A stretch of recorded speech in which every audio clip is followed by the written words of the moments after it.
movies at last. Looks like it, Aunt Mattie. Huh. What, Dad? Hello, son. Well, daughter, how was the moving picture tonight? Lovely. Mice, that's what it was. Just a lot of mice. There wasn't anybody killed in the whole thing. Oh, well, then I'll stick to these. These don't talk. And that big cluck Norman Maine was in the picture tonight. Never does anything but kiss a lot of girls. Norman Maine is one of the best actors in pictures. You and your movies, that's all you think about. You shouldn't be allowed to go to them at all if you're asking me. Too bad I was so busy in the kitchen. I didn't hear anybody asking you. Hello, Granny. Hello, darling. But of course, no one ever listens to me. They do if they're within 10 miles of you. Gadding around picture shows. House all cluttered up with movie magazines. And the other day, I caught her talking to a horse with a Swedish accent. Now, sis, we're only young once, you know. Ah, Hollywood. You'd better be getting yourself a good husband and stop mooning about Hollywood. Do you know what she wants to do? She wants to go to Hollywood. I've known it all along. I've seen her making faces in the mirror and talking to herself. That's what comes of your movies. Why, what would you do if you did go to Hollywood? I'd be an actress. I would, I tell you. I've always known I could. Guys, wouldn't it be wonderful to have a movie star in the family? Oh, Miss Blodgett, may I have your autograph? You may not know it, Alec, but you're practically on your way to bed. Oh, Miss Blodgett, you're my favorite actress. Won't you tell me the secret of your success? Oh, let me alone. I asked her, what's come over you? I'll tell you what's come over her. She's just a silly little girl whose head has been turned by the movies. And the sooner she forgets the whole thing, the better off she'll be. Why will I be better off? What's wrong with wanting to get out and make something of myself? What do you do that's so much better? Just because you're satisfied to sit here all your lives, you think you can laugh at me. Well, someday you won't laugh at me. I'm going out and have a real life. I'm going to be somebody. You know, if it was spring, I'd say give her a good dose of sulfur and molasses. I thought I'd find you. Oh, stop that.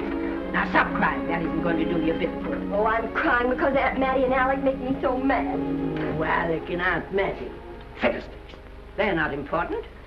You're the only one that counts. Esther, everyone in this world who has ever dreamed about better things has been laughed at. Don't you know that? Oh, I suppose I do, But there's a difference between dreaming and doing. The dreamers just sit around and moon about how wonderful it would be if only things were different. And the years roll on and they grow old. And by they forget everything, even about their dreams. Oh, I don't want to be like that. I want to be somebody. Oh, yeah. You want to be somebody. But you want it to be easy. Oh, you modern girls give me a pain. When I wanted something better, I came across those plains in a prairie schooner with your grandfather. Oh, everyone laughed at us as they did at all the other pioneers. They said this country would never be anything but a wilderness. We didn't believe that. We were going to make a new country. Besides, we wanted to see our dreams come true. Oh, Granny, it must have been wonderful. It was wonderful. But don't you think for one single minute that it was easy, Esther Blodgett. We burned in summer and we froze in winter. But we kept right on going and we didn't complain because we were doing what we wanted to do. Can you understand that? Yes, I can. Could you do it? Could you do it even if it broke your heart? Because remember, Esther, for every dream of yours you make come true, you'll pay the price in heartbreak. Oh, I know what I'm talking about. You may not believe it, but I was a young girl once. And a very pretty young girl. A lot prettier than you are. And I was in love with your grandfather. And when some Indian devil put a bullet through him, I felt as if it had gone right straight through my heart, too. But I remembered all he taught me, and I went right on. I buried him out there in that wilderness with my own hands. And I went right on that same day. And I kept right on going, even when your mother was born. Oh, Granny, I want to make it worthwhile.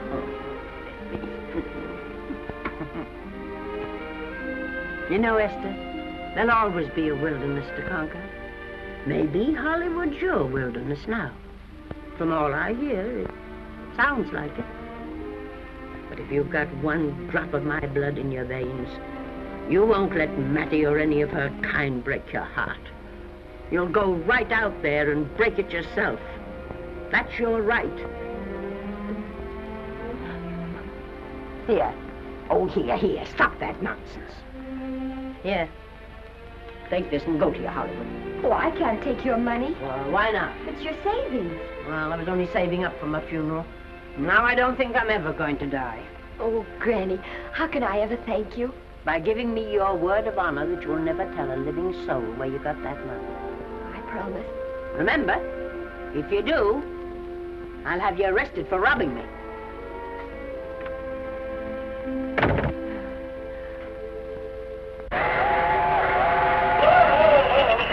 Here we are. Want something, Granny? Oh, I can make it, dear. Oh, nice. Cold. I kissed Dad goodbye. Just a little kiss. He didn't even wake up. I bet you didn't try that on your Aunt Mattie. Oh, Aunt Mattie. Think of her face when you tell her. I am thinking about it. I've waited for that chance for 30 years. Here she is, girl. Oh, thank you, Cousin. Good, sir. Well, come on. Here's your prairie schooner.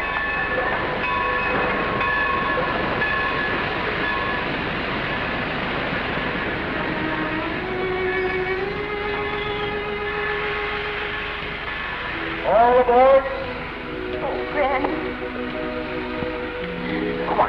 Go on. Goodbye, Granny. Goodbye. I'll be waiting for you in those movie pictures. Don't tell Mattie. You know, my eyes are not as good as they used to be, but my ears are all right. So you remember, talk up good and loud. All aboard. Goodbye. Bye. Bye, Granny. Bye.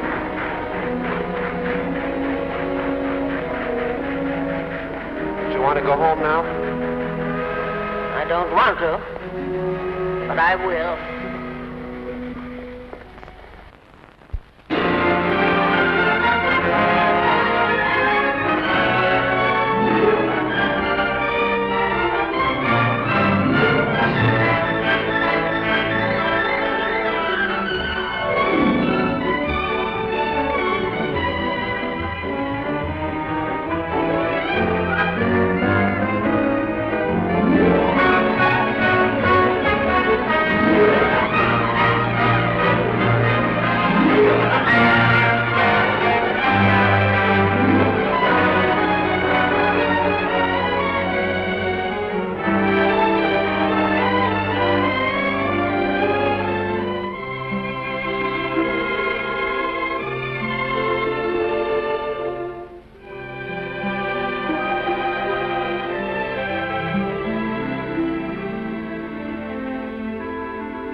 Good afternoon. Day, week, or month? Well, it's a little hard to say. You see, I'm going into the movies. Well, you better take it for a week. It'll break your jump to Beverly Hills. Are all the studios really near here? All except Gaumont British. I suppose the best way to get a job is to go straight to the studios, isn't it? Mm-hmm. I haven't any illusions, you know. I'm perfectly willing to begin with a little bit of a part, or even as an extra. $6, please, in advance. Oh.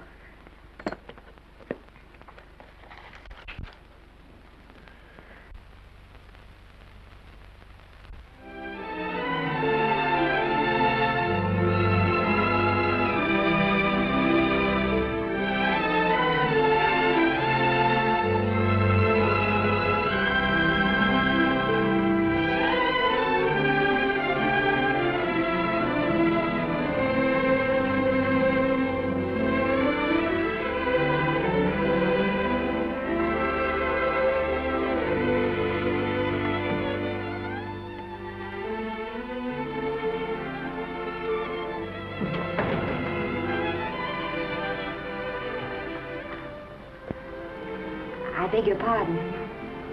I'd like to register for extra work. How long have you been in Hollywood? Well, it's about a month now. We haven't put anyone on our books for over 2 years. Come here. I'd like to show you something. Casting, try later, casting, try later, central, try later, central, casting. Every time you see one of those little lights flash, it's somebody asking for a job. Every time you hear them say, try later, it means there isn't any job. You can't keep the girls at the switchboard long. They go crazy. Every one of those little lights thought it was going to be a star. You still want to go in the movies?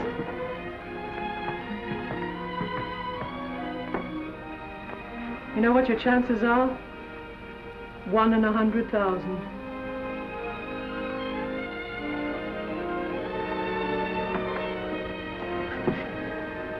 But maybe I'm that one.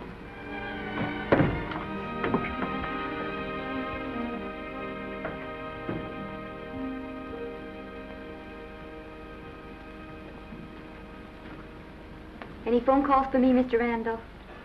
Oh, no. Jesse Lasky and Sammy Golden must be writing letters instead. How's the luck today? There wasn't any.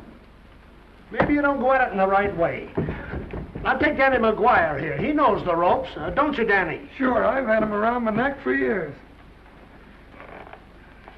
Huh? What? Oh, Miss Blodgett. Danny McGuire, our new tenant. How do you do? Mr. McGuire is a big director.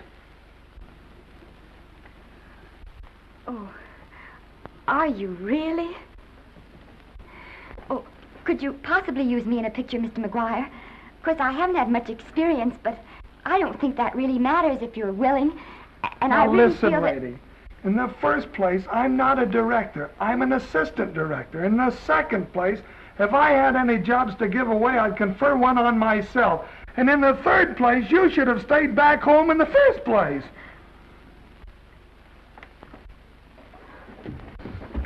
Oh, now look what you've done. Hey, wait a minute. Hey, don't be that way. Don't do that. Gosh, I didn't mean to get tough, but a guy thinks he's being kidded when somebody asks him for a job and he hasn't got one for himself. After all, I'm not a big enough shot to hurt your feelings. I'm sorry. It wasn't just that. It was a lot of things. Looking for a job every day and never getting any nearer to it. I guess I was beginning to get a little scared. I know. Lady, do I know.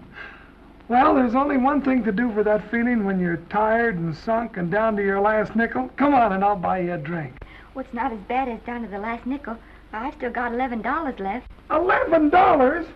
You're going to buy me a drink. Come on.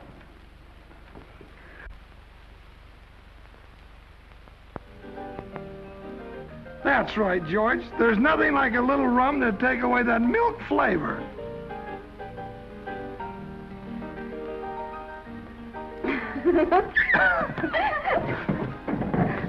I beg your pardon. Certainly.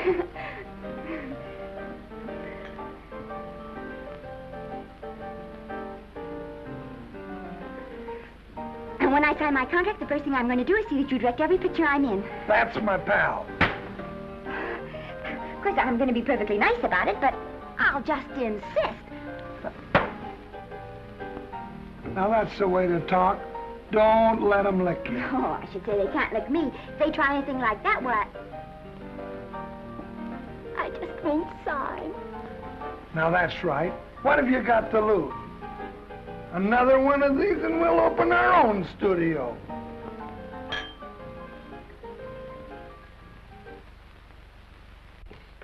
Bill rendered $24. Past due. Remit without further delay. Me.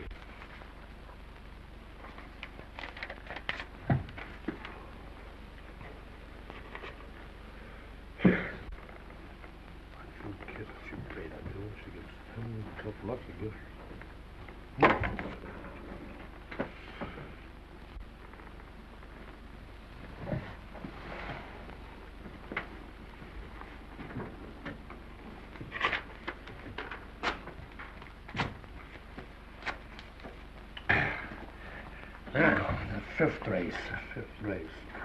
Tri-cap. Who's riding tri-cap?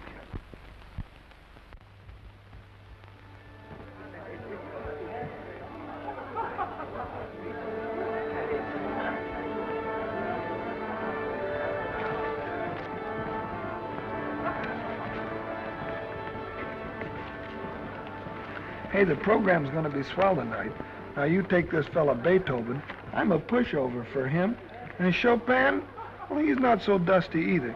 But I kind of wish that once in a while they'd play something you could sort of go out whistling, you know, like Blood on the Saddle, Blood on.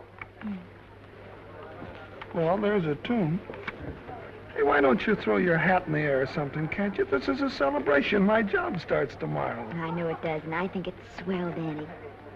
Gee, I wish you were in on it, too. But, oh, no, it would have to be a war picture. One of those big novelty numbers, a war picture without any beautiful women at the front. Oh, well, something will happen soon. Maybe. Why don't you go home, kid? Oh, Danny, I can't do that. I came here, and I've got to stay. Well, now, if it's on account of money, I can... Oh, thanks. You've given me enough already. Anyhow, this is no time to be worrying. This is a party. Look at all the people. Everybody in the world. Look. That's Norman Maine.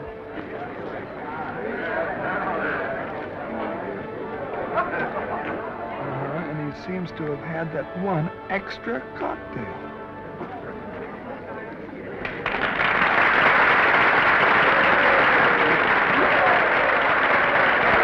Oh, thank you.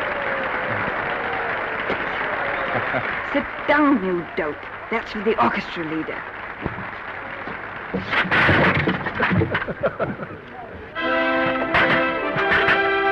All right. Hello, Norman. Oh, Mr. Maine. Mr. Maine, put your arm around Miss Regis. I know this is The Hollywood Bowl. Oh, afraid of crowds. Go on, get out of here. What's the matter? You getting too big to bother with photographers? Don't want any pictures taken now. Oh, is that so? Well, supposing I take it anyway. If you do, I'll shove that brownie number 2 of yours down your throat. Thank you, Mr. Mayor. Stop it! Stop it!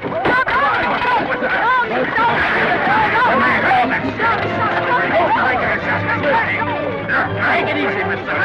Mayor. Calm down. Normie, come back and sit down. Everybody's laughing at you.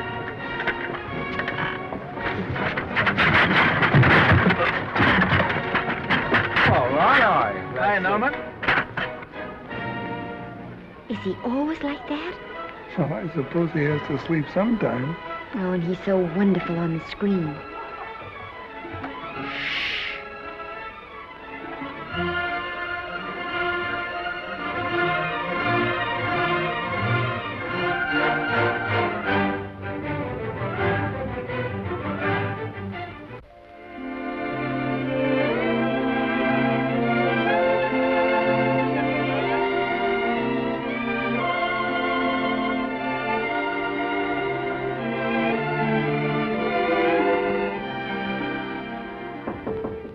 Come in. Danny? What's the matter? Well, believe it or not, I got a job for you. Danny, that's wonderful. When do I go to the studio? Well, you don't exactly go to the studio. Oh, it's on location. Well, it's not exactly on location. But of course, I haven't any makeup. Will you tell me what to get and sort of help me put it on? Well, you don't exactly need any makeup. You see, it's not really a picture job. It's being a waitress. Oh. Well, it's kind of a picture job if you look at it right. You said it was a waitress. Well, it's waitressing for Casey Burke, the big director over at our studio. He's giving a party tonight to kind of celebrate on account of finishing the picture, and he wanted me to get him an extra waitress, and it's $5. And I thought of you right away, Esther. That was awfully sweet of you, Danny. Well, there's going to be a lot of big people at Burke's house tonight, and I'll bet you there's any number of big directors, and if you're there, maybe they'll notice you. I could make them notice me. Sure you could, Esther. It's your chance. My chance. All right, Daddy, I'll do it. Oh, but I can't. I haven't got the right things to wear. To wear? Oh, yeah. Now, you don't think the wardrobe department's right next to my office for nothing, do you? A perfect fit.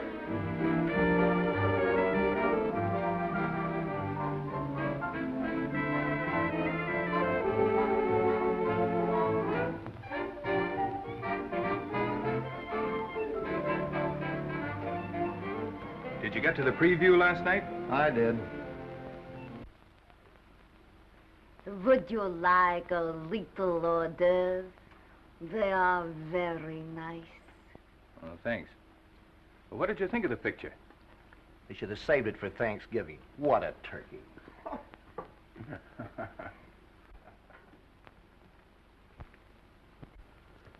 Will you have some hors d'oeuvre? You do like hors d'oeuvre, don't you? I don't think there's anything so enjoyable as hors d'oeuvre before supper, and these are rarely delightful.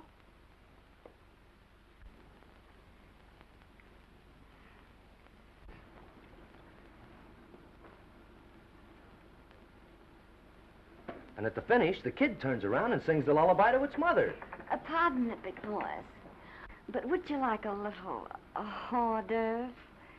They say they're the best in town. Don't tell me.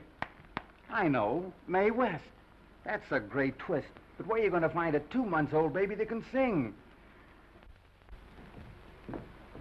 Hello, Oliver. Oh, hello, Casey. You want to fire me now or wait till you see the picture? I'm not a director anymore. I'm a male nurse. What's the matter with the picture? A guy by the name of Norman Maine. His work is beginning to interfere with his drinking. Oliver, don't tell me I'm to direct his next picture, too. Mm-hmm. You were my favorite producer. Now, wait a minute. You just go right on with your directing. I'll take care of these stars. I know how to handle them. I had a serious talk with Norman after that Hollywood boat occurrence, and you don't have to worry any more about his behavior. Excuse me, Mr. Niles. Mr. Libby of your publicity department is on the telephone. He says it's most important, sir. It's about Mr. Maine. Thank you. Oh, it's probably just some little thing. Of course, Oliver. I'll turn on the radio and see if they've called out the National Guard yet. Hello, Libby. What's the good word? Mr. Norman Maine, America's Prince Charming, was apprehended driving an ambulance down Wilshire Boulevard with a siren going full blast. He explained he was a tree surgeon on a maternity case. Well, will it be in the papers? No, it won't be in the papers. But that's a nice, expensive hobby of yours, keeping Mr. Maine's informal entertainments out of the public press. Oh, that's fine work, Libby. Try and see that no one gets to Norman. He's probably home sleeping it off. Oliver. Yeah. Why can't you forget those dopes at the studio for one night? Business, business all the time. I don't know what's going to become of you. Norman! Why didn't you call for me? Well, by darling, why didn't I call for you? In case you've forgotten, I was supposed to come here with you. Oh, that's all right. I got here without any trouble. The only reason I don't slap your face. Yes, darling, I know. Hello, John. Oh, hello, man. What's the matter with Oliver? He looks as if he'd had bad news. Hello, Mary. What's the matter, old boy? Maybe I'm wrong. I guess I've been drinking too much lately. Oh, you ought to cut it down. It's bad stuff. Scotch and soda.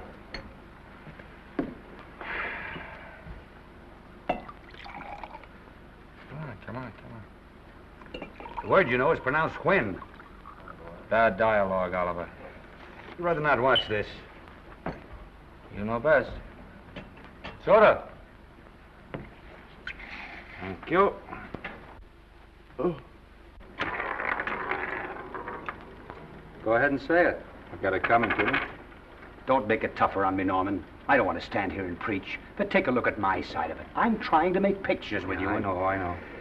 Costs are going up and the grosses are going down. No, it isn't that. I've made lots of money with you, and I can afford to take a loss. But I hate to see you going the way of so many others. Why don't you get Lloyd's to insure you against me? You can't get insurance against a man forgetting who he is. You're a great star, Norman, but there's nobody so big that he can afford to have people refuse to work with him. Who doesn't want to work with me? You... Quiet. Listen, I know plenty of people who do. Yes, and so do I. But your real friends can't stand seeing you start to fall apart. What do you mean by that? The first signs are always the same. Not being able to remember your lines. Cameraman struggling to cover your hangovers. And all because you have to have a good time. Every day and every night. Listen, I've warned you for a long time, Okay, Norman. Oliver, you're a swell guy. You won't lose any money on me. I'll promise you that. I'll be ready for the curtains when the time comes. When it does, here's my epitaph. And now I think I'll, have a little drink.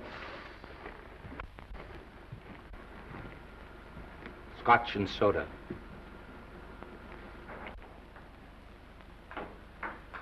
Scotch and soda. Ooh.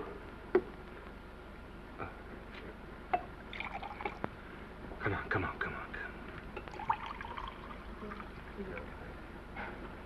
A little soda? Caviar? No, thank you. Yes, pardon me. Ah, lovely. No, I mean the caviar. Mm-hmm. No, don't go away. I'm starving. Really. Which would you take? Well, I don't know. Don't you know? I don't know either. It's hard to choose. Well, I think I'll take caviar. Mr. Maine doesn't care for any more. Do you, Normie? No. No, Normie doesn't care for any more.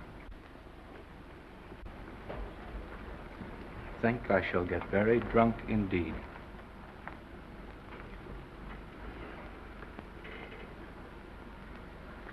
Scotch and soda. Sorry, I have something.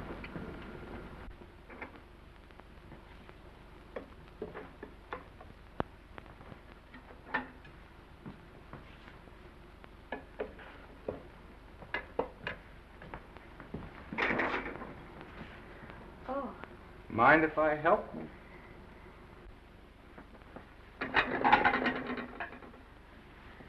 Won't they miss you? Oh, no. They'll just look under the table, and when they see I'm not there, they'll forget the whole matter.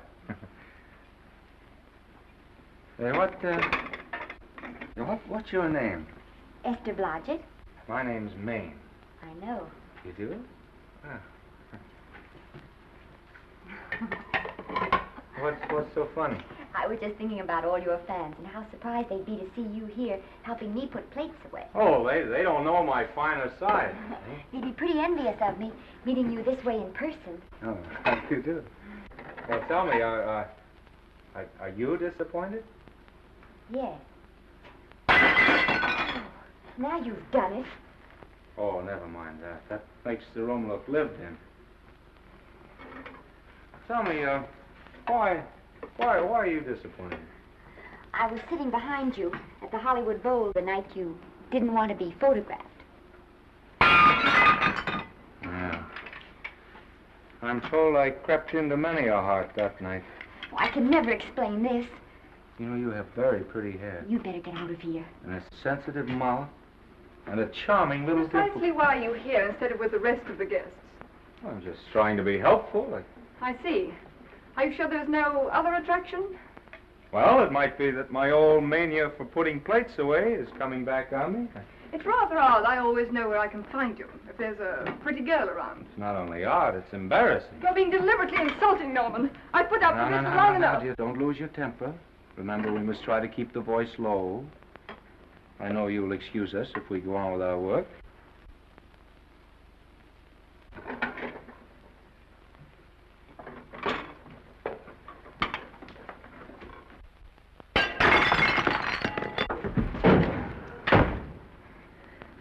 Now see what you've done.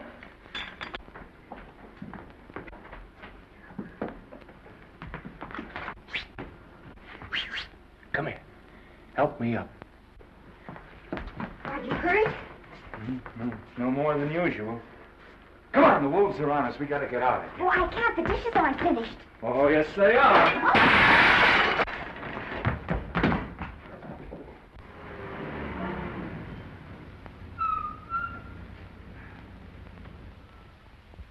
Well, I bet I know what you're going to say now. What? Good night. Good night, and thanks. Hey, wait a minute. Hey, you realize that all I found out about you was that you're foolish enough to want to go into pictures? But why is it foolish? Look at you. Yeah, that's what I mean. No, I'd rather like to go into this matter a little more thoroughly. Oh, that's awfully nice of you. So why don't we go on up to my place and talk it over? Oh, no. Thank you very much, but I really must say good night. Good night. But you're not angry. No. I'm hungry. Well, why don't you go and get something to eat? Good night, Miss Blodgett. Good night, Mr. Maine. Wait a minute. Peter, the least I can do is to see you to your door. Will I see you again? I hope so. Has anyone ever told you that you're lovely? Well, now you know. Thank you.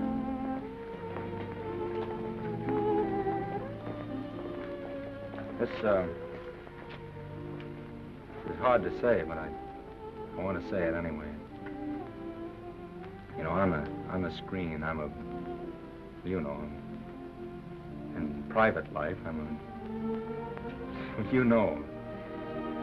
But whatever I do, I still respect lovely things. And you're lovely. You understand? Yes, I think I do. And it isn't that bump on the head that's doing this. Well, I'm glad.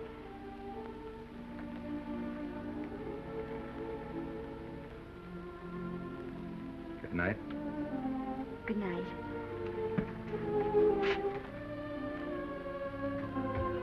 Hey! Do you mind if I take just one more look?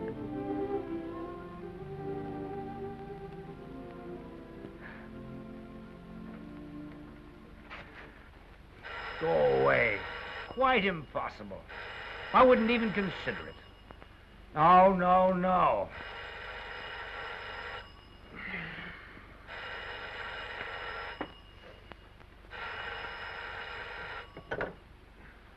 Hello? Who is it? Who? Norman? What have you done now? You're not in jail, are you? Oh. Yes, I see. Oh, it's that again. I see. She's beautiful. Yeah, I know. You want me to give her a screen test? Yeah, certainly. She's got wonderful possibilities. Oh, you know she's got something. Well, you knew all the other ones had something, too. Oh, no. I tell you, Oliver, she's got that sincerity and honestness and sincerity and honestness that makes great actresses. Oliver, I am so sure of this girl that I want to take the test with her myself. Listen, Oliver, you've worked hard. You're entitled to a break. You get...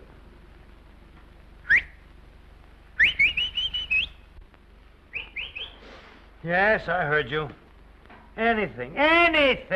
Yes, yes. Oliver, look, you try to get a little sleep now, old man. Right. All right, boy. Good night. Now tell us.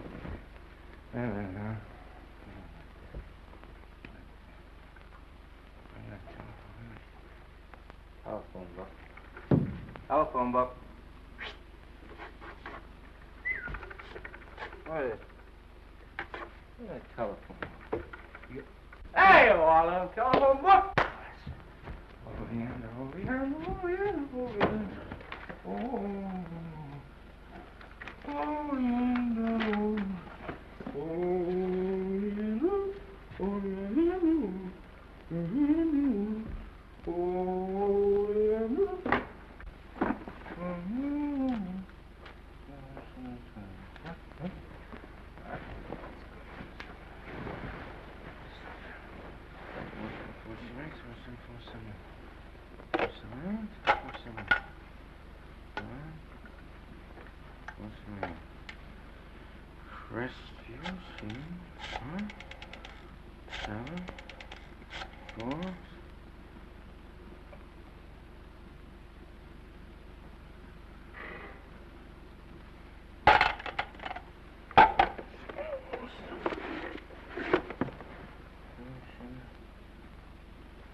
Yes?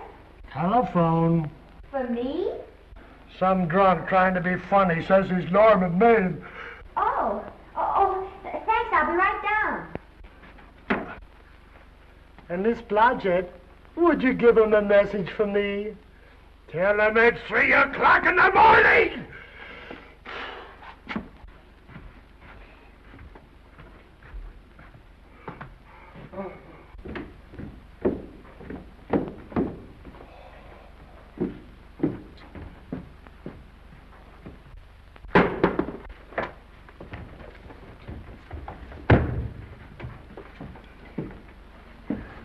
Hello? What?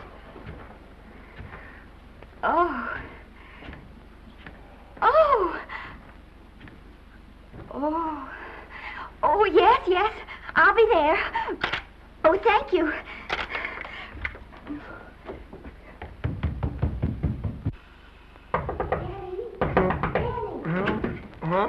Daddy, what do you think? I'm going to take a test tomorrow, and Norman Maine's helping me do it.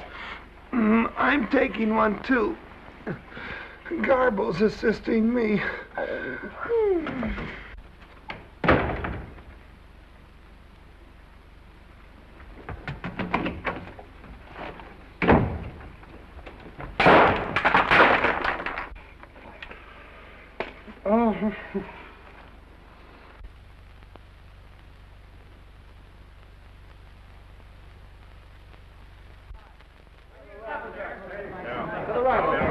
Move that gobo in.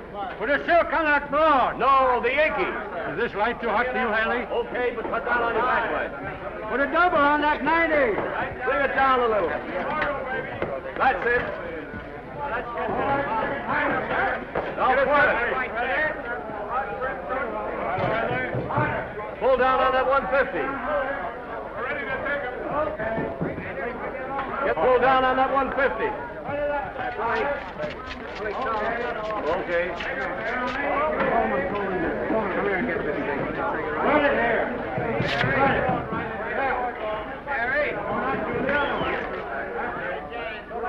Bring me an apple box. Listen, gentlemen, please, if you don't mind. This is just a test. Ready, Mr. Burke? All ready, Mr. Burke. Ready, Mr. Burke. Ready now, Mr. Burke. All ready, Mr. Burke. Ready now, Mr. Burke. All ready, Mr. Burke. We're ready, Mr. Burke. All right, let's take it. Quiet! Quiet! Quiet! Quiet! Ready, Norman? Yeah. You ready, Miss, what's your name? You'll soon know your name, Esther. The whole world's going to know it. But I'm so scared. Maybe I better not try it today. Oh, come on, now don't be foolish. They all had to go through this. Harlow, Lombard, Myrna Loy, and now Esther Blodgett. All right. I'm ready. This is the take. Roll 'em. Quiet. Hey.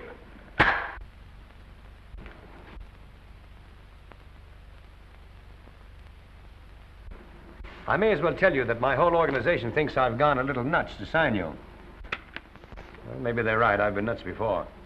You see, all the experts seem to think that your type is a little mild for present-day taste. But I rather believe that tastes change, like eyebrows. And I think that also like eyebrows, tastes are going back to the natural. You look like a nice girl. I think I'm going to like you. That's not important. I think the public will like you. That is important. Yes. I see what you mean. I mean, I know it is. Only don't think it's going to be easy. Nothing you really want is ever given away free. You have to pay for it. And usually with your heart. Someone else told me that once. But you still have to work it out for yourself. Oh, well, all this is just a long way of saying, I'm glad you're with us and good luck to you. And now I'm going to turn you over to our demon press agent, Libby. Don't let him frighten you. He has a heart of gold, only harder. And for the love of Pete, learn to close your mouth and keep it closed, even in your love scenes.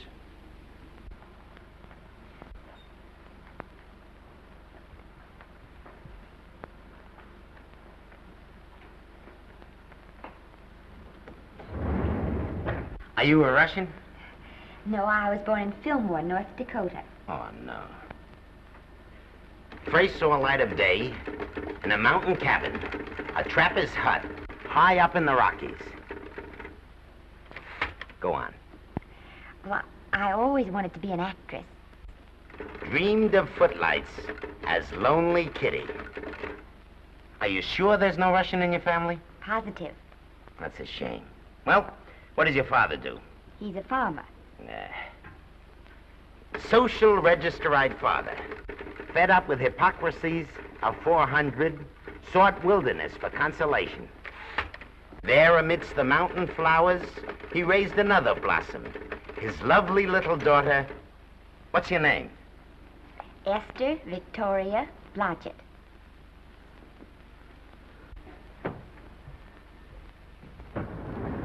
Greatly appreciating your attention in this matter, very truly. Do you know what her name is?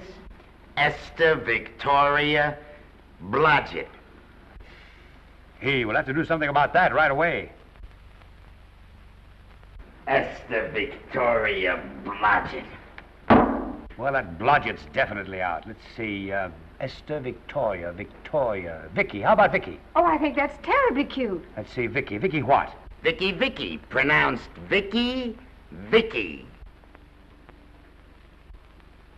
See, Esther, Besta, Sesta, Desta, Festa. Oh, that's very pretty. Jester, Hester, Desta, Lester. Vicki Lester. Oh, I like that. Say it. Vicki Lester. Say it again. Vicki Lester. Say it again. Vicki Lester. Say it. Vicki Lester. Say Vicki Lester. Vicki Lester. Vicki Lester. Vicki Lester. Vicki Lester.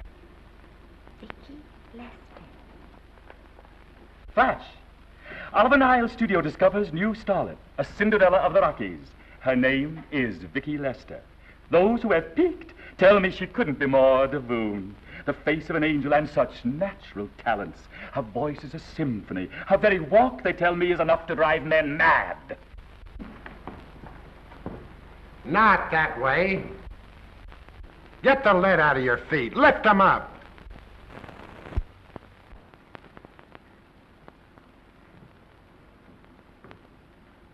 That's better. It's terrible, but it's better. The quality of mercy is not strained. It droppeth as the gentle rain from heaven. Cease. Through the mouth, my child, through the mouth. The nose is for smelling roses. Proceed. Does she have to look surprised all the time?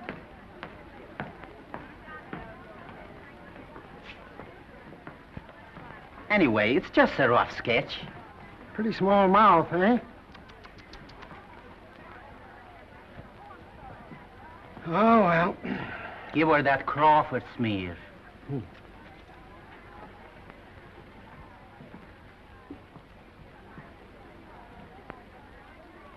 This'll give her that Dietrich. Yeah.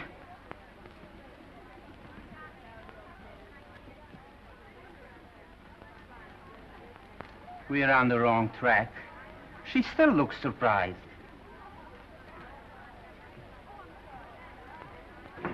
Listen, dress people. We're shooting on the set this morning, not in the commissary. Now, come on, snap into it. Acme Trucking Company? No. Mr. Smith is not in.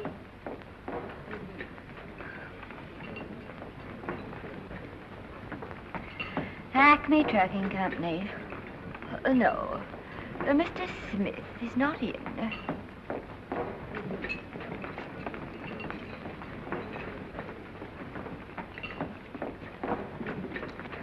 Good morning. What can I bring you, Mr. Maine? That just shows how long you've been here. Neighbor, bless you. How soon are you and I going to be married, huh? I don't know. You'll have to ask my mother.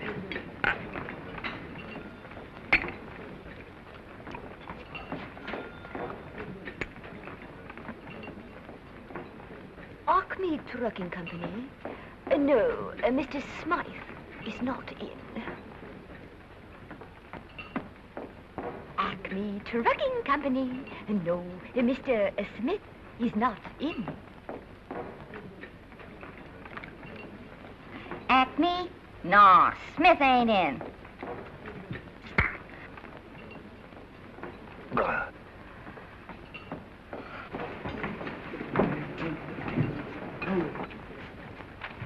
Acme Trucking Company? I'd like to speak to Mr. Smith, please. Mr. Smith is not...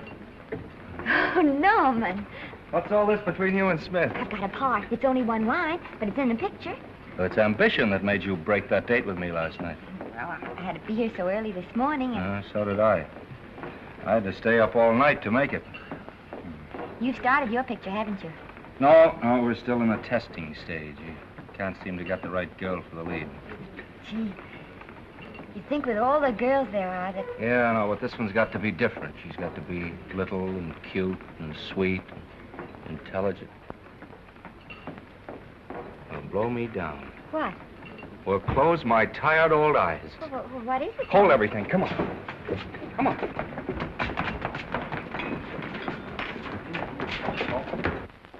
And you've been through the whole casting directory. I'll work day and night, Mr. Niles. And I'll work with her, Oliver. And I can be mean or nasty or anything you want, Mr. Niles. If she clicks, Oliver, you've got a star overnight. Okay.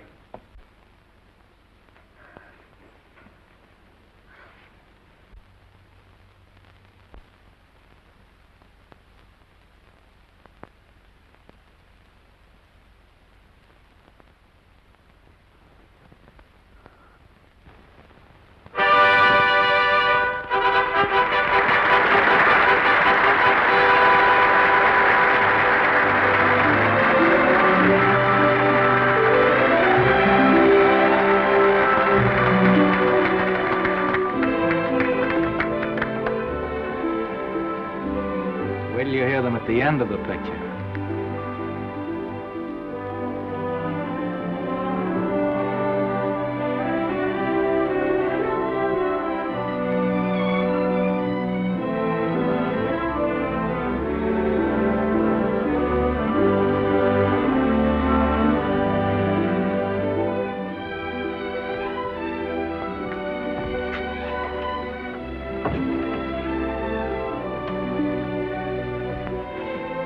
Do you think we were noticed? By no one. They're much too busy playing at croquet.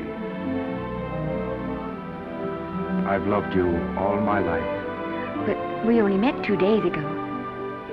That's when my life began.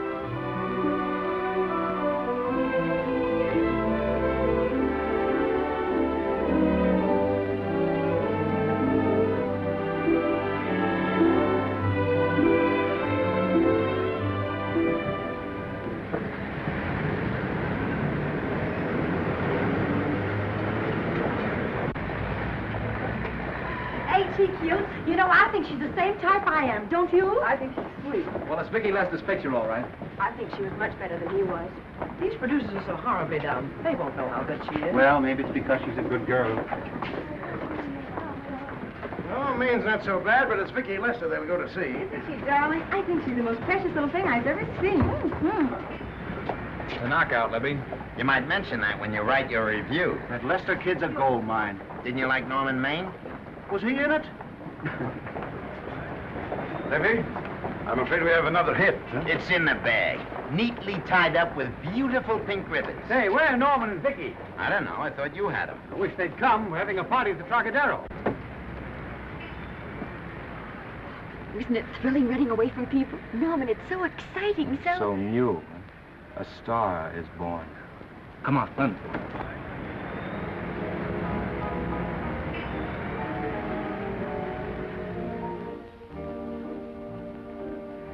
It's wonderful, isn't it?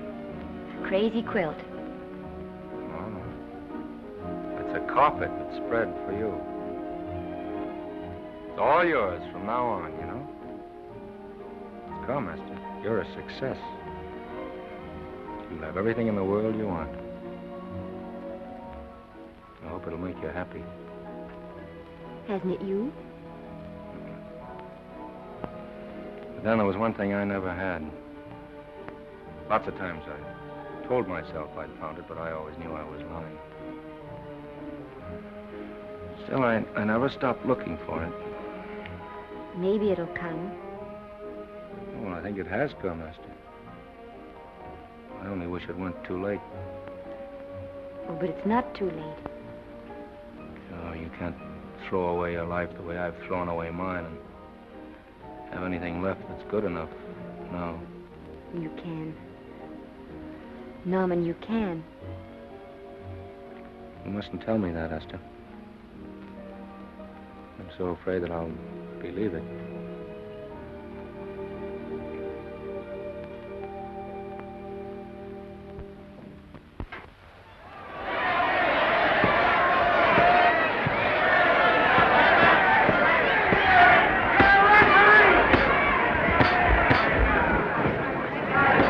Gotcha. Shoot your right. Swell, isn't it? Lovely. What's Gotcha getting? Can't you hear me, Gotcha? Shoot your right!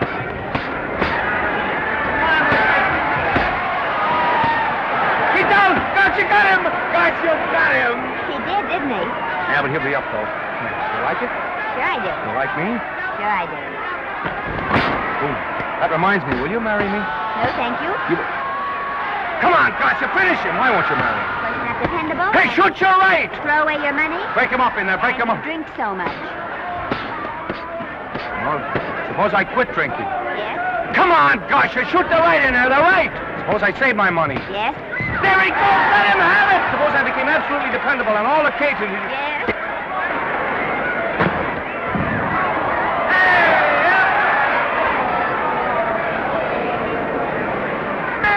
Gotcha, he's got him! He's got him! He certainly did.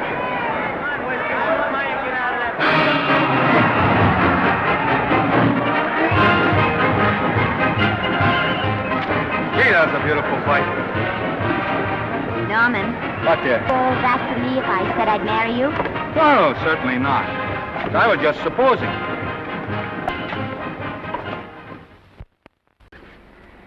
We're going to be married. Guess I didn't read that line right. I'll try it again. We are going to be married. Both of us. Yeah, to each other. What do you think of that? Well, when? Where? Well, we thought we'd elope in the conventional manner.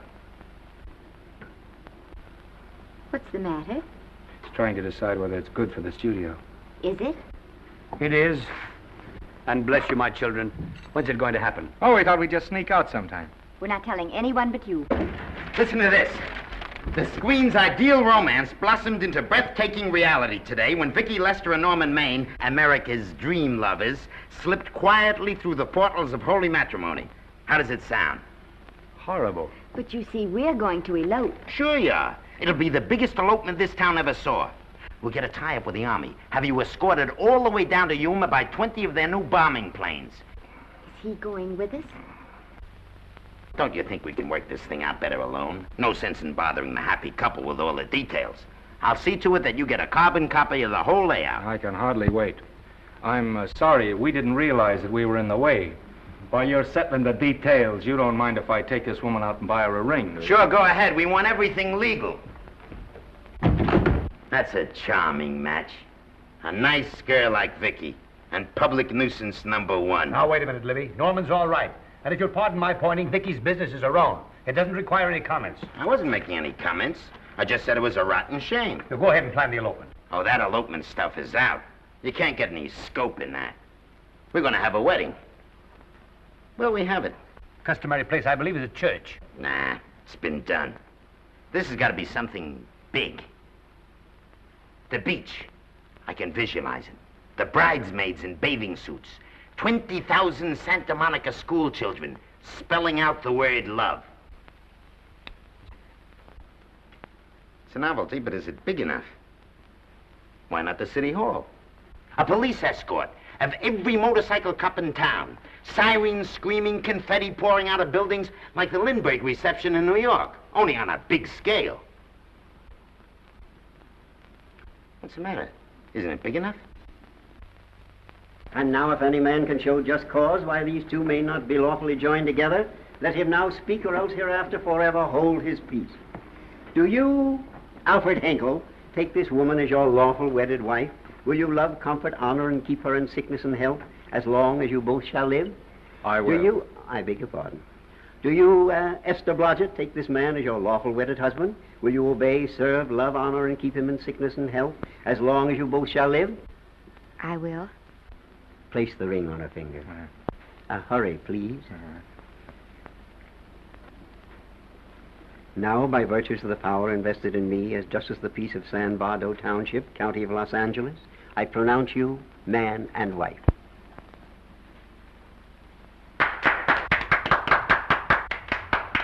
Quiet! And now I must exercise my prerogative of office. I hope you'll be very happy, Mrs. Henkel. Thank you. Thank you, sir. Oh, Thank Danny. you very much. Now, if you'll please sign the license. Oh, yeah. You know, Mrs. Henkel, I can't help but believe I've seen you somewhere before. Oh, really? Well, I believe this is the first time I've ever been in San Bardo. You know, your face is familiar, too, Really? Mr. Henkel. There you are, sir. Thank you very much. Oh, Here's your thank you, receipt. Sir. Thank you. Goodbye. Goodbye. See you again. Yes, goodbye. No, I don't mean I'll see. No. Yeah, I think you got by with it. But it was close. That JP was just beginning to remember where he'd seen us. Well, anyway, we got away from Libby. Hello, Toots. If you will be kind enough to glance between my shoulder blades, Mr. and Mrs. Henkel, you will find there a knife buried to the hilt. On the handle are your initials. Lovely to have seen you, Libby. Hold him, wait. Hold him, Danny.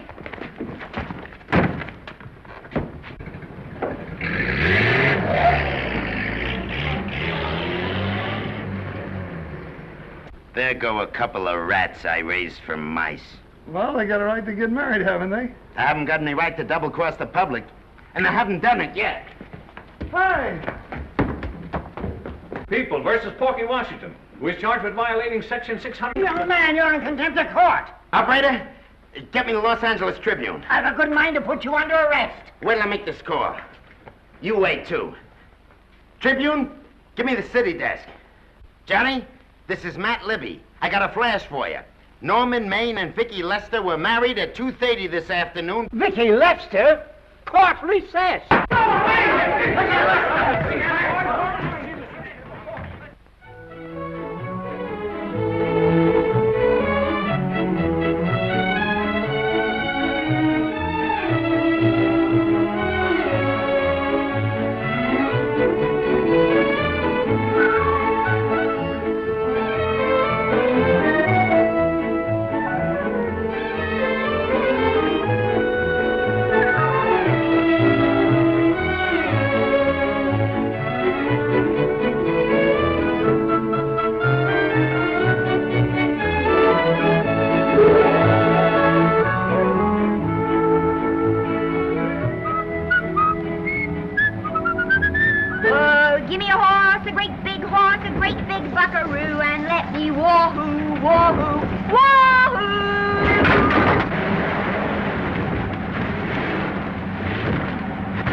Wahoo!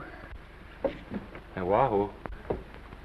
I don't want to sound immodest, but I think I've stripped a gear. Well, sit down, won't you, and let's get acquainted. We'll probably be seeing quite a bit of each other from now on. Well, might just as well break the ice now as later.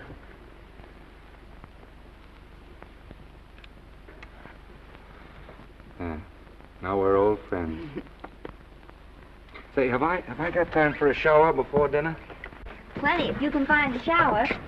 I never can remember where that thing is. Does it pull out or slide under? Here, I think I can find it. Nope, it's the linen closet. Here it is. Nice work.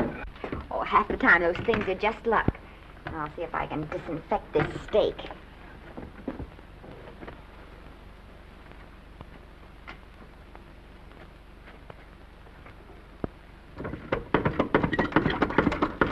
Yeah, Esther, there's no soap. Here. Thank you. Oh, and Esther. Yes, dear? I'll need a washcloth. Oh. How you fix for cigarettes? And you know I never smoke underwater. So what do I do to make this thing work? Pull that gadget at the top and pray for rain. Well, I can't reach it. I can't get my hands up. If you've gone in there with your arms down, you'll never get your bath. Unless you're a contortionist. Yeah, well, I'm not a contortionist, and don't throw that up to me now. You knew it when you married me. Will you close this door, please?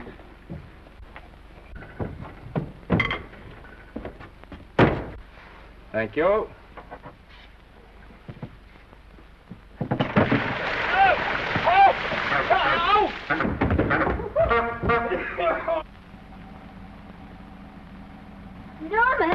Norman, here comes the car. You got it?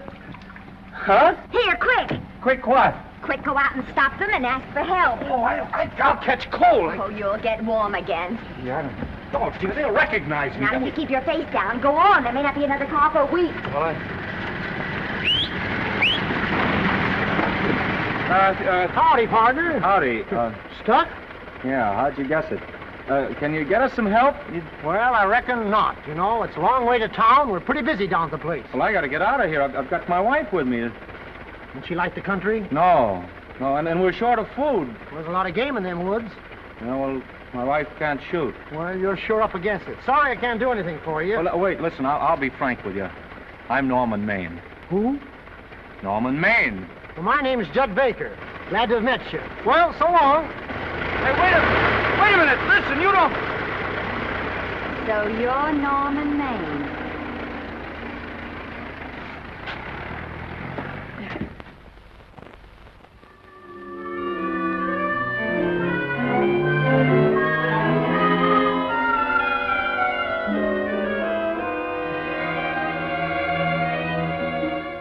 I got my prestige to look out for.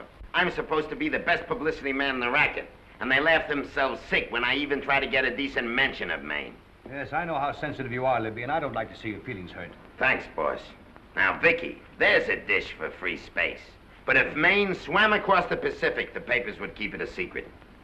Well, the exhibitors don't like him, the critics don't like him, the public don't like him, and I don't like him. Who likes him?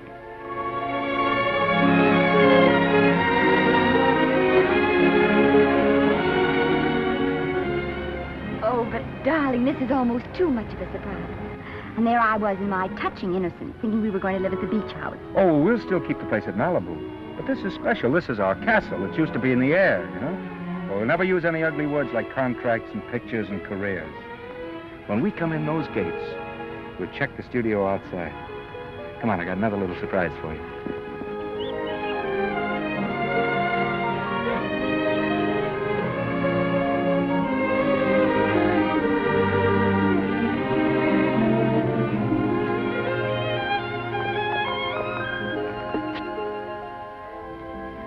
Oh, Norman, it's lovely. So are you lovely. The whole world's lovely. Hey, hold it!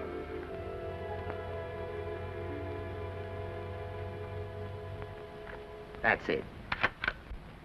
Caption: Their honeymoon never ends. All right, let's get some pictures. Now, if the bride will sit here and the groom stand behind her, we'll have something unique.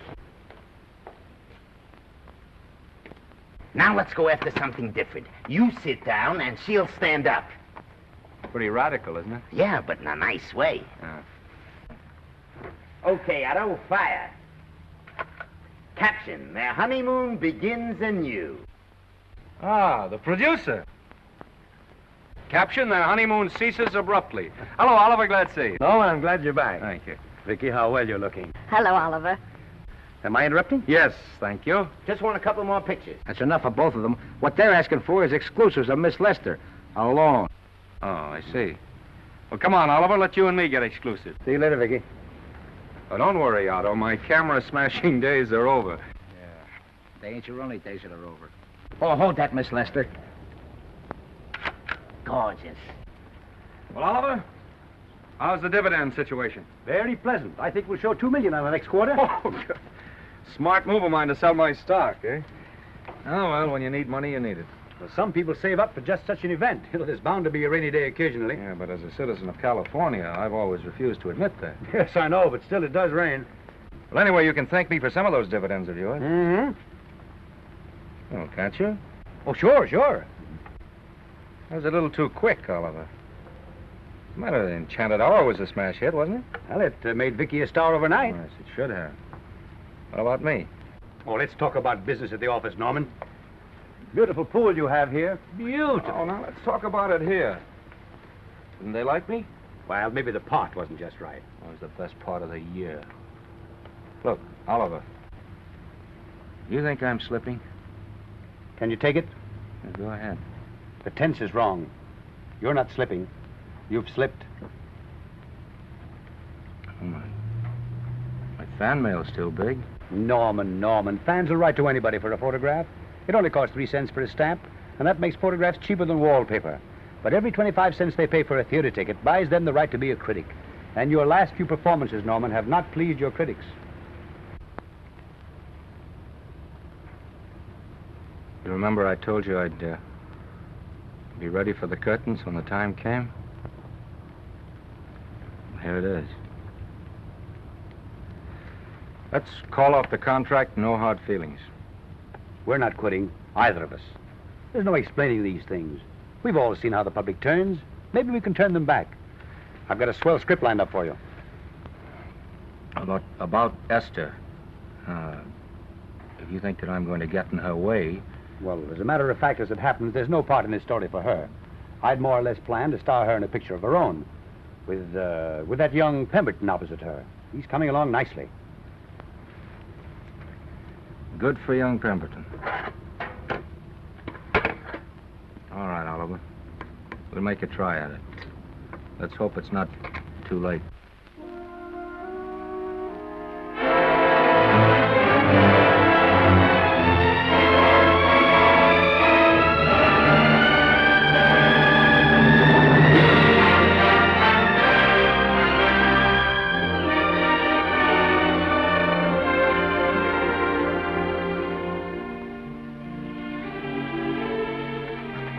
No argument. I'll buy those. Huh. The screen's most finished actor. I'll say he's finished. He keeps them away in droves.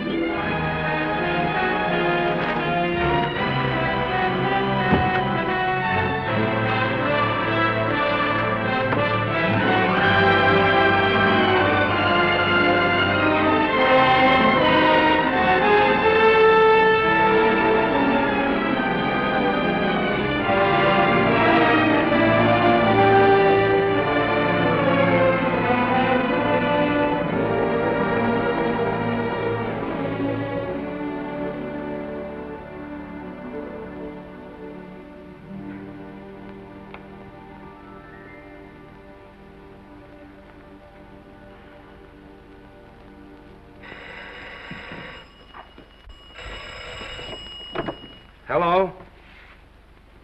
No, Miss Lester isn't home as yet. No, I'm not the butler. But I can take a message just as well as he can, honest. Oh, is that you, Norman? Swell. Listen, Norman, This is Artie Carver. Hiya, kid. Swell. Say, I hear you're through with Oliver Niles. Is that on the level? Oh, please, Artie. I'm not news anymore. Forget it. Say, what kind of a settlement did you make on your contract? Give me a figure so I can do a story on it. There was no money involved. We just called it quits. Okay, I'll fill in my own figure. Say, by the way, I've been trying to get an interview with Vicki for 2 weeks, but she's always busy. How about you giving an old pal a break by speaking to her for me? Sure, I'll ask her. Swell. So long.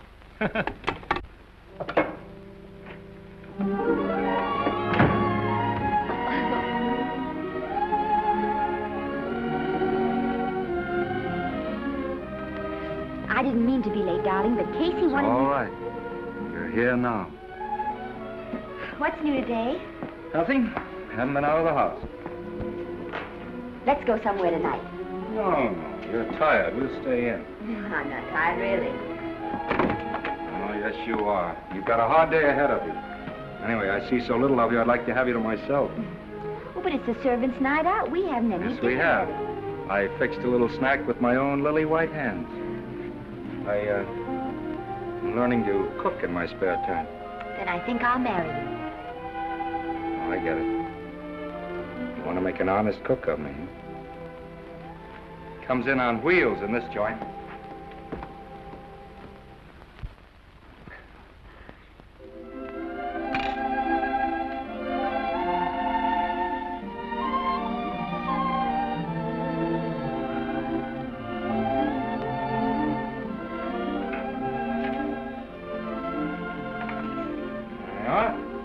How's it look? Wonderful. Huh? That's what I thought. Now then, don't be formal, just pitch in. Yeah?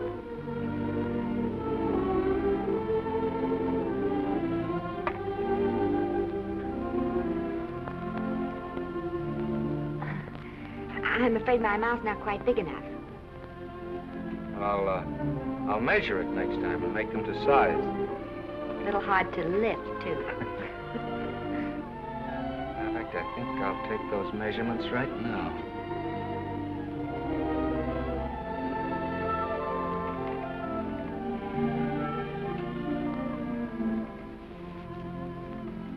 And that's what I wait for. All day. That's why I rush home without even changing my costume.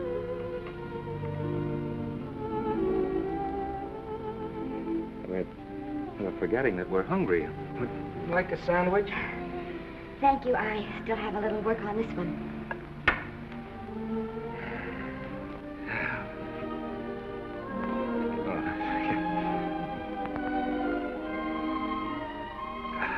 Norman, will you unhook my dress? I can't breathe. You know, all the time I thought it was the kiss that made you breathless.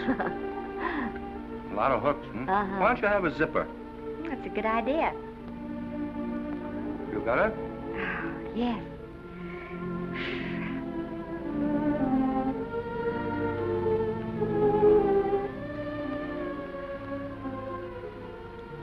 Don't look now, but I think that guy on your left is in love with you. I hope so.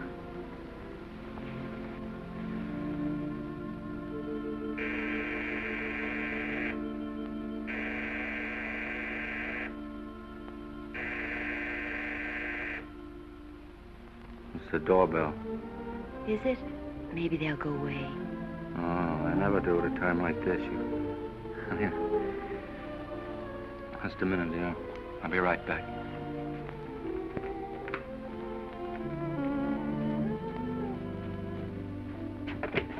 Does Vicki Lester live here? Yes. I got a package for her. I'll sign for it. Who are you? I'm her husband. Oh, sure. Sign right here, Mr. Lester.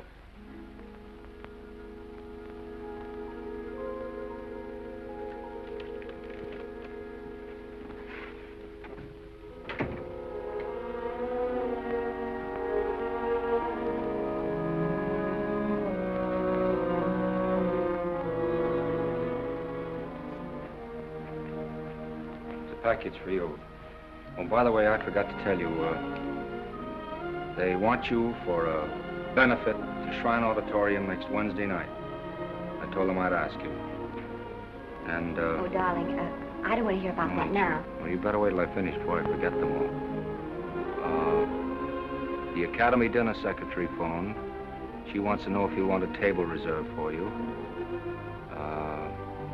Oh, yes, Artie Carver called and asked if I'd use my influence with you to get him an interview. I told him I'd try. That was all, I think. Oh, Norman, let's don't talk about those things now. We're forgetting the wonderful food you prepared. Well, I'm not very hungry now. I think I'll fix me a little drink, But, Norm...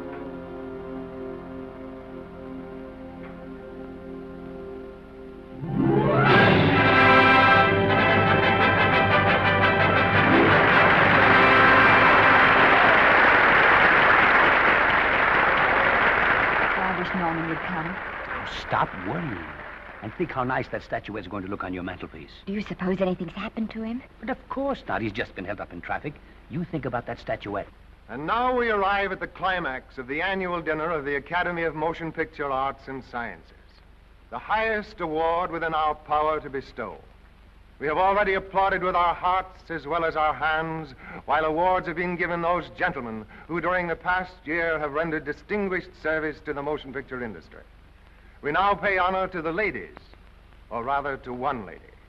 We offer to her the Academy Award for the finest performance of the past year. She has already had the world's acclaim, but this is the tribute of her fellow workers, the men and women of this industry. It is not only my pleasure, but my privilege to present this award to the actress who created the unforgettable Anna in Dream Without End, Miss Vicki Lester.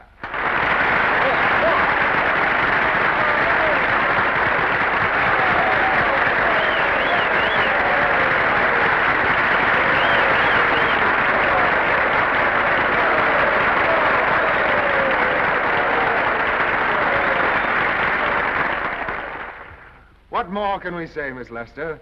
This says it all for us.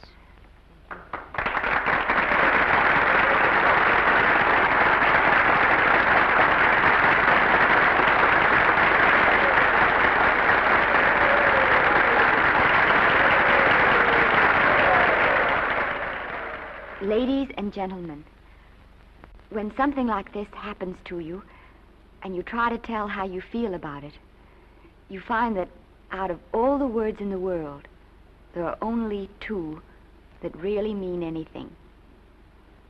Thank you. All I can do is to say them to you from my heart. All I can do is to keep on saying them. Hey, that's fine. All this thing. That's a very pretty speech, my dear. Very pretty. You said the right thing.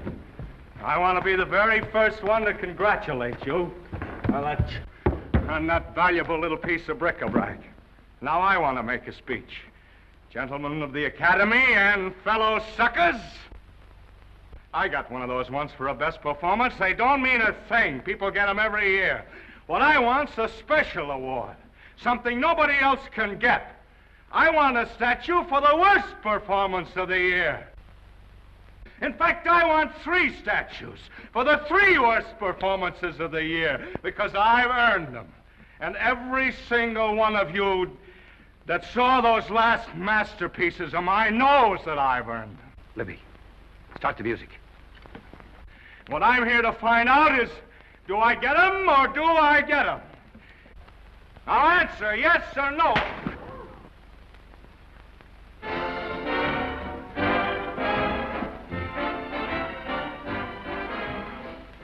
Norman, darling, let's go and sit down.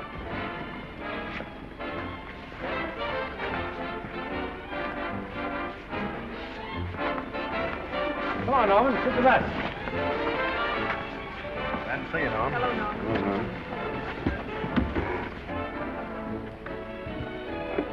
Well, Norman, how are you? Hi, Oliver. My dear, do let me congratulate you. You must be terribly proud and happy tonight. Thank you.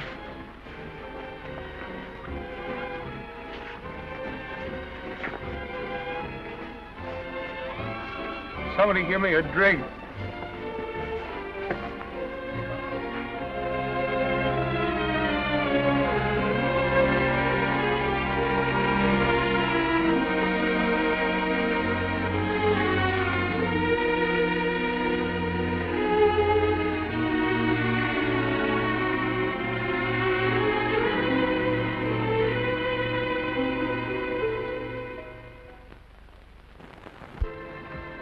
Oliver, it's nice of you to come to my dressing room. Vicki, how are you? I've missed you. Everyone's missed you. Have a nice trip. Well, a 3-month tour of the theater circuit scarcely comes under the head of pleasure. But the way they're screaming for your pictures all over the country.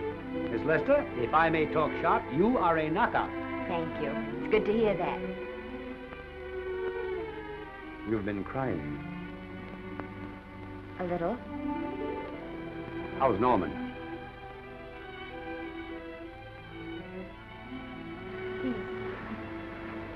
Well, he's trying awfully hard, Oliver. Letting Norman leave this studio was the hardest thing I ever did. There was nothing else I could do. I know. Has he been... Is he all right? He's gone to a sanitarium. He really wants to stop drinking. And I think he could only... Well, perhaps if he could start working again, it would be some encouragement. Oliver, could you do that? Yes. Oh, thank you. But he mustn't ever know I told you. He won't know, and you mustn't worry. I want you to keep up your good work in this picture. I'll try, Oliver. That's the one thing I can do for you.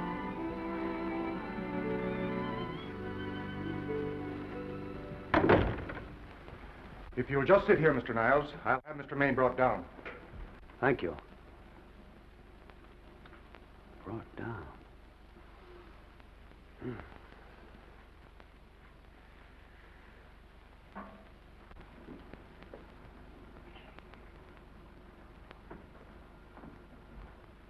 Hello, Oliver.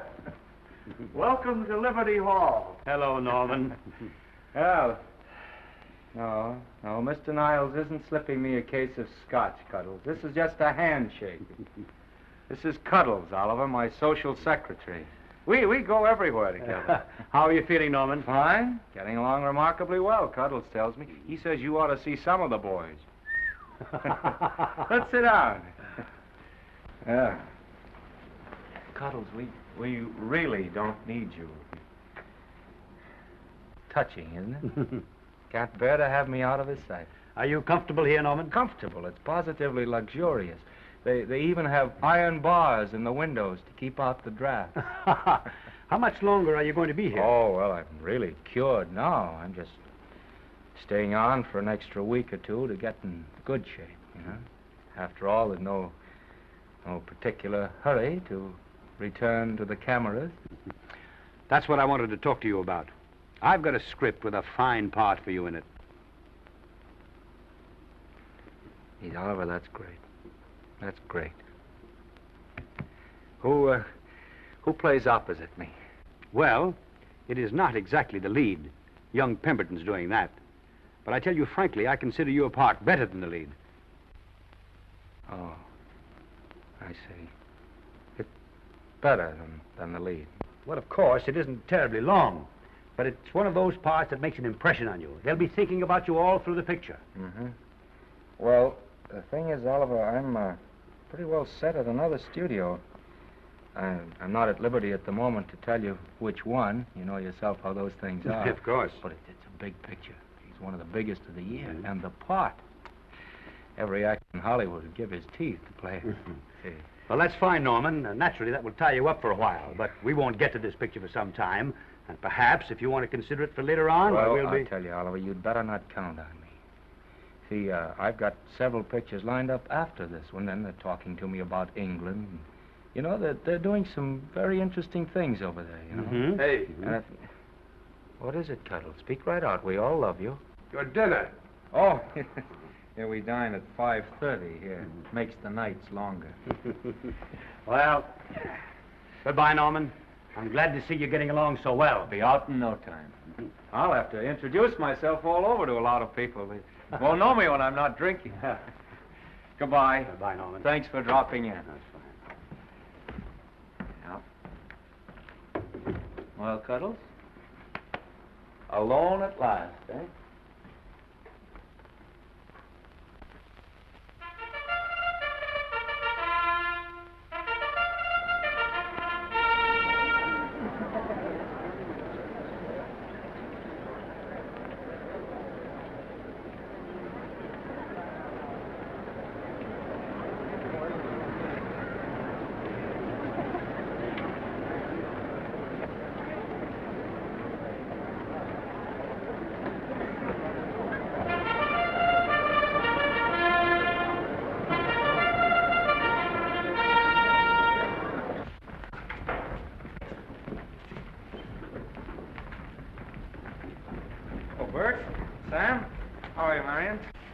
Hello. Hello.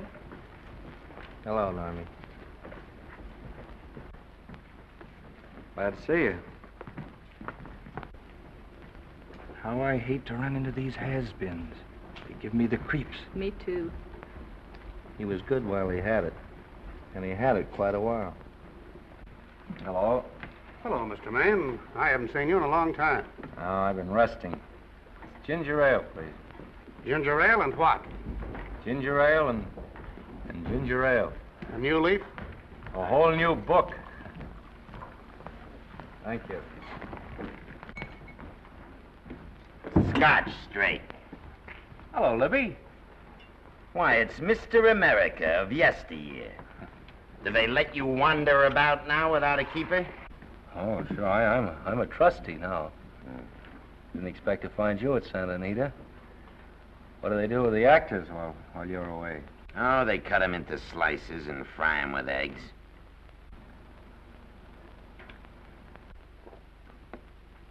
I suppose you'll be here all the time, now that you've retired from the hurly-burly of the silver screen.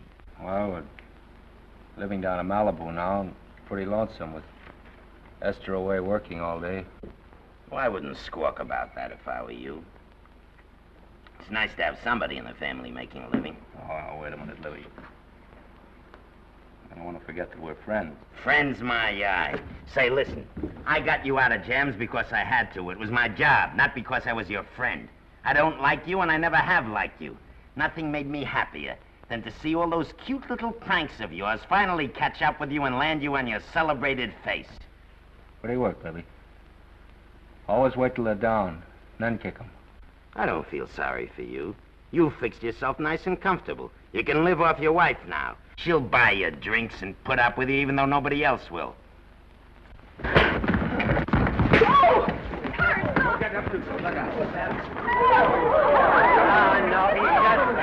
drunk again. Yeah, come on, front. Hey, wait a minute. Come on outside for you wise guys. I'm Norman Maine. Well, that's not my fault. Oh, don't bother to toss him out.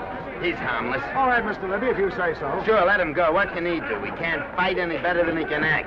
It's Norman Maine. Oh, he's drunk again. Why, he's been drunk for years.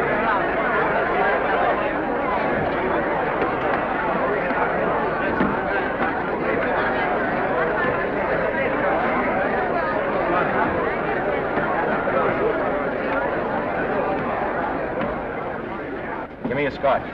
Double. Leave the bottle here.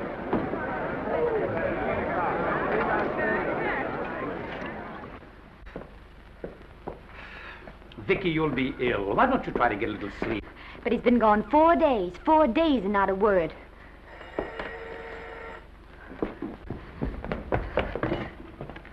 Oliver, I can't. I just can't. Hello? No, this is Oliver Niles speaking. What? Where? Thank you. What is it? Nothing, nothing. Oliver, tell me. He's in the night court. He's been arrested on a drunk charge. Now, he's all right. He isn't hurt. I'm going right down and get him out. I'm going with you. Vicki, it isn't any place for you, and if it gets in the papers, What do there'll I be care about the papers? I'm going with you.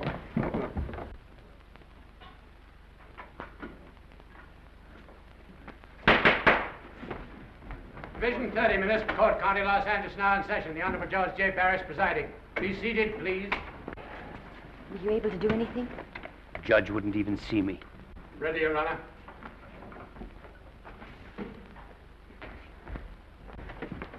I want to advise you that you're entitled to be represented by counsel, to be confronted by the witnesses that may testify against you, to compel witnesses to attend on your behalf to a public and speedy trial by the court or by a jury, and the right to be admitted to bail. Call the first 5. Gregory, Bales, Maine, Rodriguez, Johnson. Come on, boys, step in. Go ahead. Move along. William Gregory. Yes. Plain drunk, picked up at 5th in town. Asleep in the gutter. 14 similar offenses in the past 6 months. Still at it, Gregory. How do you plead? I don't feel so good. I didn't ask you how you feel. I asked you how you plead. Guilty, I guess. When did you get out the last time? Just before Christmas. Well, I'm sorry you'll have to miss New Year's, but you'll be out in time for Washington's birthday, 60 days. Milton Rails. Plain drunk, picked up on Brooklyn Avenue, given treatment at receiving hospital, then removed to jail. How old are you, Rails? 17, sir. Did you take a good look at those men in the cell with you last night? Yes, sir. And have you taken a good look at yourself this morning? No, sir. Well, I suggest that you do. $5 or 2 days. Sentence suspended. Oh, Judge, Alfred Henkel, more commonly known as Norman Maine. Drunk and disorderly. Cracked car into tree at Sunset and Coronado. Evidently been drinking for days. Resisted arrest and injured one of the arresting officers. How do you plead? Guilty. You're Norman Maine, the actor, aren't you? You've come pretty low, haven't you? There isn't a man here who's had the advantages you've had. Look what you've done with them. You're nothing but an irresponsible drunk, driving about the streets with the power to inflict death or injury on innocent people. I think we'd better deny you that power for a while. 90 days in the city jail. Please wait.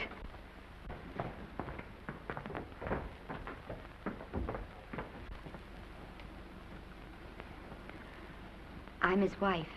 Yes, I recognize you, Miss Lester. Please, Judge. I promise you this won't happen again. I'll be responsible for him. If you just won't send him there. You realize that this man, when drunk, is obviously a menace to public safety? And you realize, too, Miss Lester, the responsibility you'll be assuming to this court and to the Commonwealth. I do. Sentence suspended. Prisoner remanded to custody wife. Thank you. You can get him at the jail entrance, madam. Jose Rodriguez. Plain drunk, picked up at 1st in Maine. 2nd offense. How do you plead? I think I'm guilty, Your Honor. 60 days.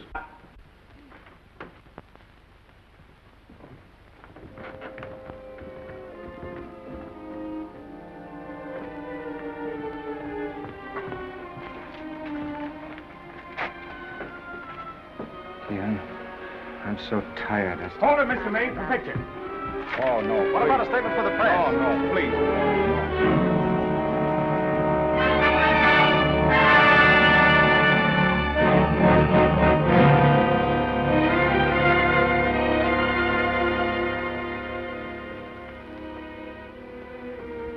He's still asleep.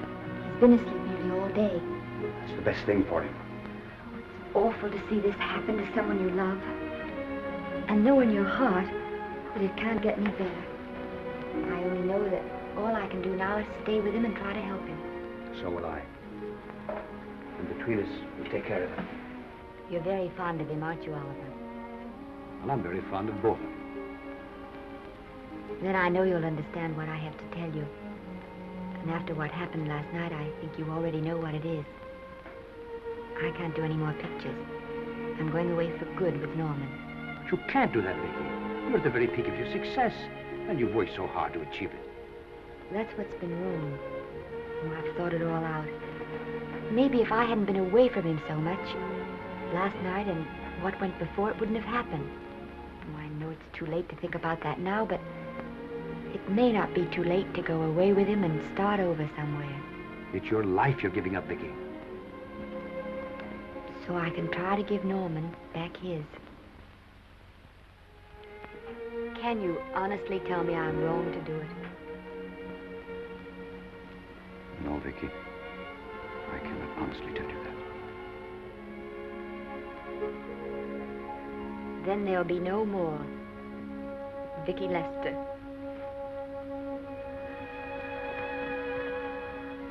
Come on, walk to the door with me.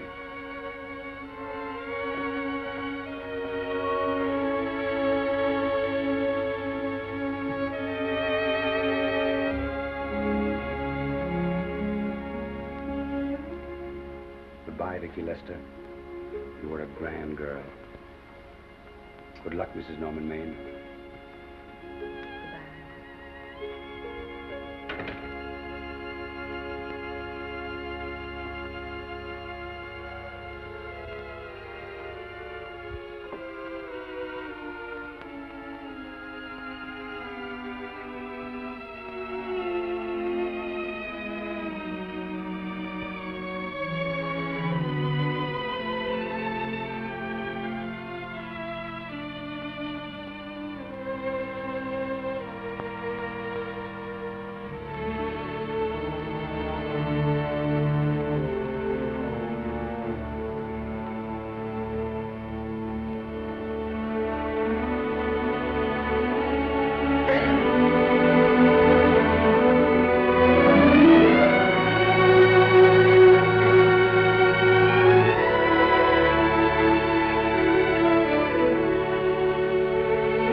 Darling, this is Maine coming in to apologize again. I'm sorry, dear, but it isn't you. What other troubles have you got? None. I was just playing a scene with myself. Now look, I'm just coming out of the jitters and you're just going into them. This is a swell household. Isn't it? I'll tell you what we'll do. I'll promise to brace up if you'll go on the wagon. I guess I have been drinking too much. You know what I'm going to do? I'm going to be an athlete. You mean with great big muscles and everything? Well, roughly speaking. Gonna join the YMCA? It costs too much. I'm going wading out in our front yard. Now? Sure.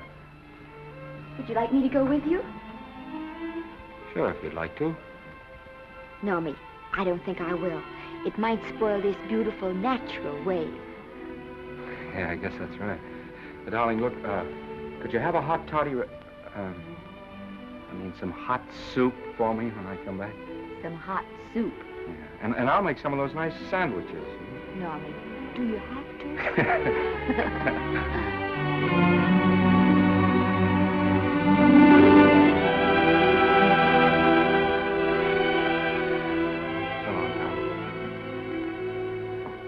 Now, don't stay in too long.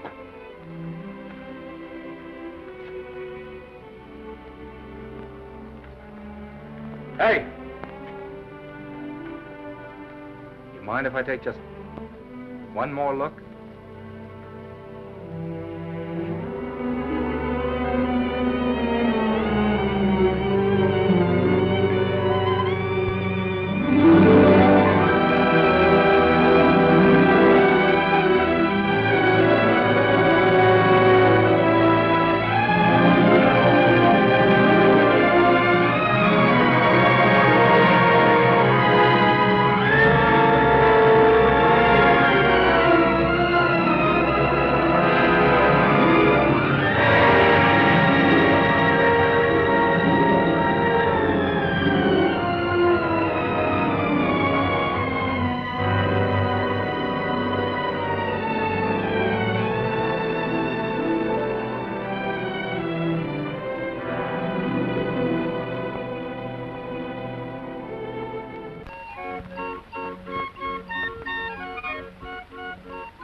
first drink of water he had in 20 years. And then he had to get it by accident. Pardon me. How do you wire congratulations to the Pacific Ocean?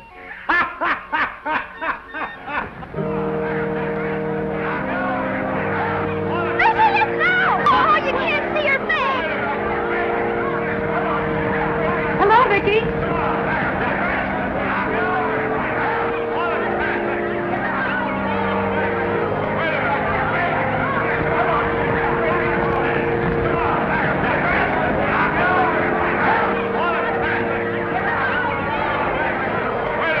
Can't you? Come on, Vicki, let's see your face. Vicki, will you sign my book for me? Write, this is Norman Maine. Don't you care, Vicki, you get over it. Stand back, can't you? Don't you cry, dearie. He wasn't so much.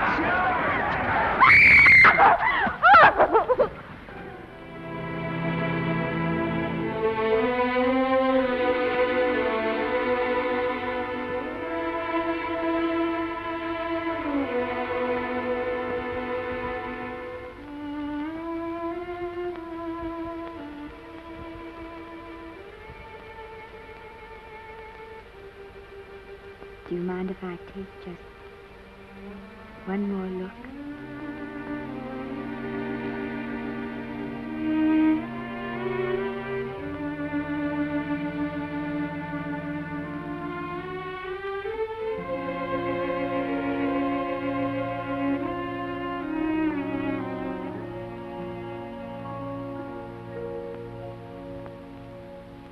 Here are the paychecks for the servants' graves.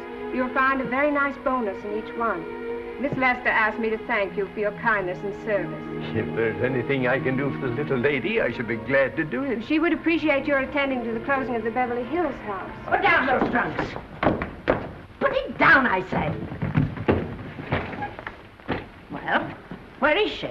In the bedroom. Who are you? Oh, I'm her grandmother. Get off the way.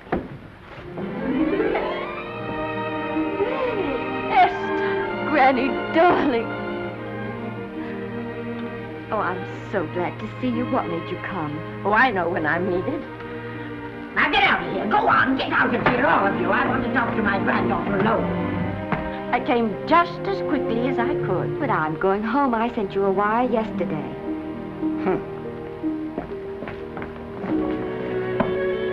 Sit down. Is it true that you're going to quit the movies? I never want to hear them again. What are you running away from, little girl? I'm not running away. It's just that I can't go on. My heart isn't in it anymore. Once I told you, if you get what you want, you have to give your heart in exchange. And you said you were willing. Do you remember? I remember. It seems to me that you got more than you bargained for. More fame, more success, even more personal happiness. Maybe more unhappiness. But you did make a bargain. And now you're whining over it. I don't think I'd feel so very proud of myself if I were you, Esther. I'm not, Granny. But my mind's made up.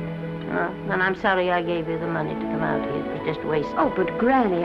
I was proud of you, Esther. I was proud to be the grandmother of Vicki Lester. It gave me something to live for. Now I haven't any. I know. Oh, I want to be strong, but I can't go on. I can't. You must. Tragedy is a test of courage. If you can meet it bravely, it will leave you bigger than it found you. If not, then you'll have to live all your life with a coward. Because no matter where you may run, you can never run away from yourself. I never knew Norman Maine. He wrote me a very sweet letter when you were married. He said you told him how much I meant to you. And I know just how much you must have meant to him. You know, Esther, I can't believe that wherever he is, he can be very happy, knowing that his death broke the spirit of the little girl he praised me so highly for raising.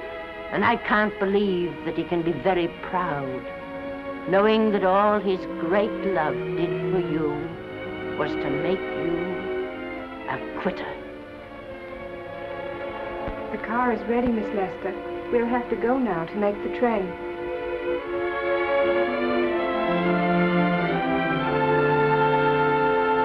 Put the car back in the garage. Granny, am I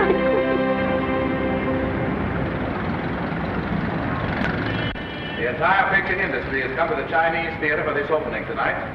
It has come to pay tribute to a great star on her long-awaited return to the screen in what has been called her greatest performance. It has come to pay tribute to the girl herself. The girl who has won the heart of Hollywood.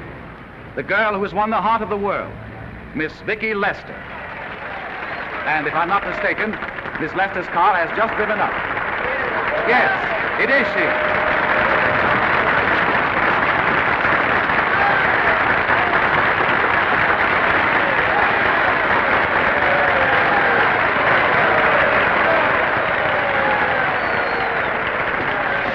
This doesn't scare you too much. I scare very slowly, young man. Big smile, folks, please.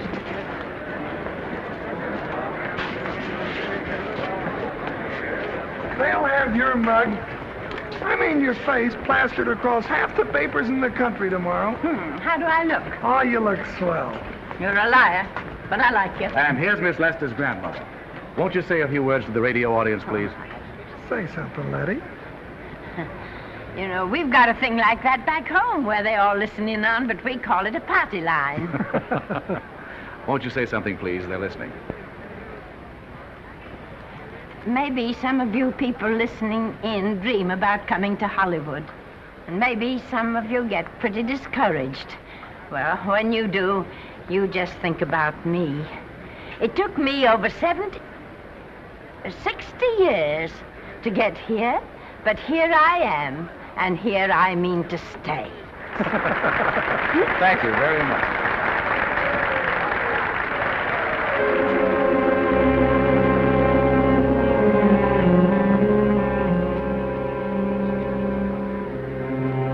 Miss Lester. This microphone is on an international hookup. Throughout the world, your fans are hoping that you'll say a few words to them.